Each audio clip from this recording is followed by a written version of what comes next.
There's this idea that wars end when the fighting stops, but that's not always true. This is a story about the period right after the American Civil War, the era we call Reconstruction. But it's actually about something more. It's about the century-long war over the story of Reconstruction, a fight over history, memory, and myth that honestly shaped the America we live in today.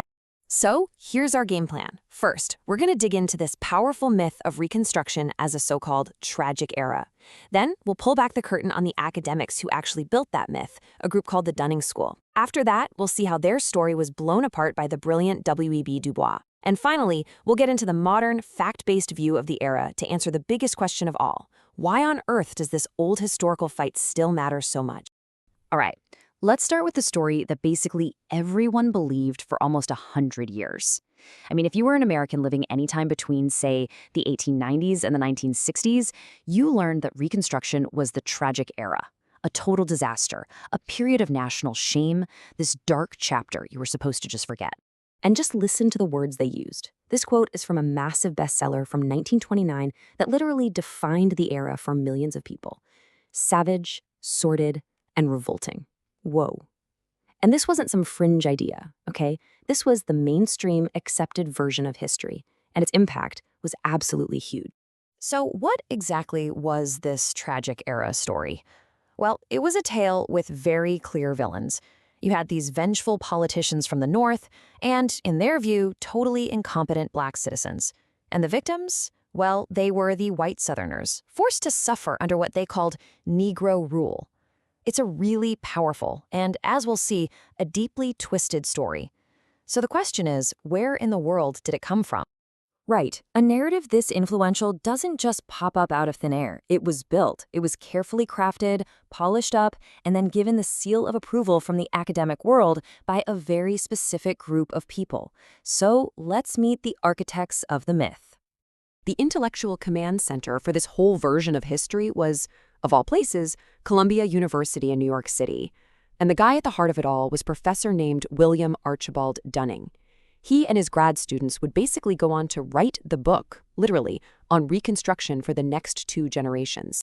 This group became known as the Dunning School, and their main argument was, well, chillingly simple. Reconstruction was a huge mistake. They claimed that giving Black men the right to vote was a political catastrophe that unleashed an age of unbelievable corruption, all orchestrated by a vengeful North. They even created these villainous characters that we kind of still recognize today.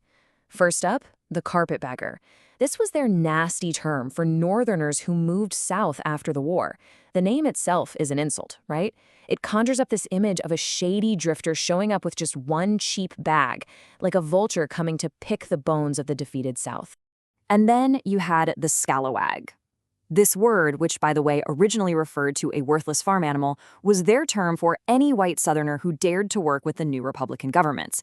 In the Dunning School story, these guys were the absolute worst, traitors to their home and, more importantly, traitors to their race.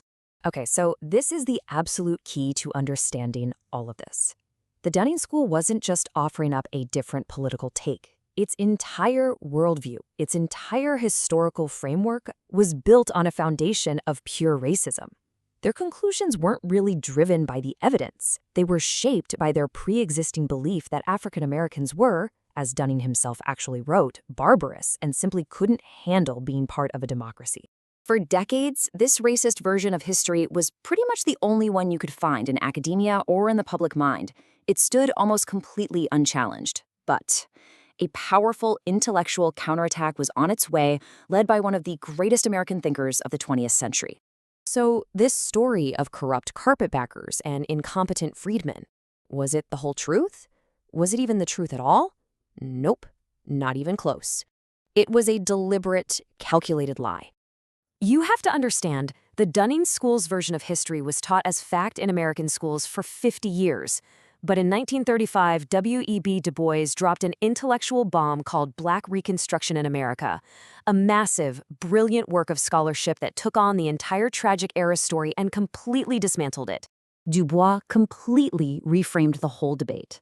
He said, okay, sure, Reconstruction was a failure, but it was a splendid failure. See the difference? He argued it wasn't a story of corruption at all, but a beautiful, messy, noble experiment in creating a real interracial democracy, an experiment that was ultimately murdered by a violent, racist counter-revolution. Now, you'd think a book that revolutionary would change everything overnight. Well, not exactly. Du Bois' work was mostly ignored by the white historical establishment for decades, but he planted a seed. So let's see how, years later, a new generation of scholars finally picked up where he left off and rewrote the story for good. It really took the energy of the civil rights movement in the 1960s for historians to start systematically tearing down the Dunning School's myths. All of that work kind of came together in 1988 when the historian Eric Foner published his massive book, Reconstruction: America's Unfinished Revolution. It pulled together decades of new research and basically became the new gold standard. So, what did all this new history actually find? Well, let's just take that carpetbagger stereotype. Where the Dunning School saw only greedy con artists, historians like Foner found a much more complicated picture. Yeah, some were looking to make money, but many were Union Army vets who stayed in the South because they had a real, genuine ideological commitment to building a more equal society. And far from being this orgy of fraud the old story claimed, the Reconstruction governments had some incredible, real-world achievements. They built the very first state-funded public school systems in the South for Black and white kids. They passed groundbreaking civil rights laws. And, amazingly, they ushered in this incredible wave of Black political power, with over 1,500 African Americans elected to everything from local sheriff to the United States Senate. And that brings us to our last and honestly our most important question. Why does a fight over history that's 150 years old actually matter? Because the tragic era myth wasn't just some boring academic debate. It had devastating, real-world consequences. See, this myth didn't stay locked up in university libraries. It exploded into popular culture with the 1915 blockbuster film, The Birth of a Nation, which actually portrayed the Ku Klux Klan as heroes.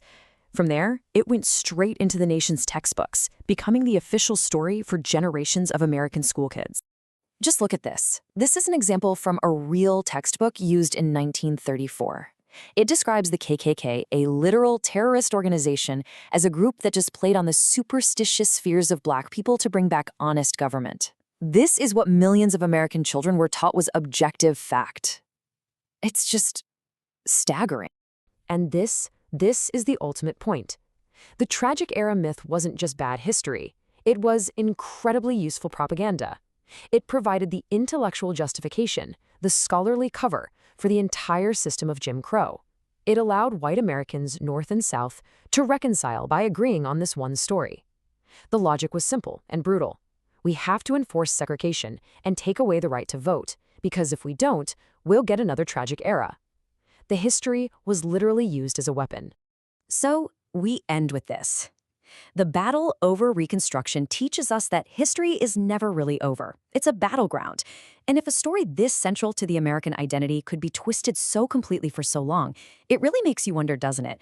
What other stories that we accept as absolute truth today will be challenged, and maybe even overturned tomorrow?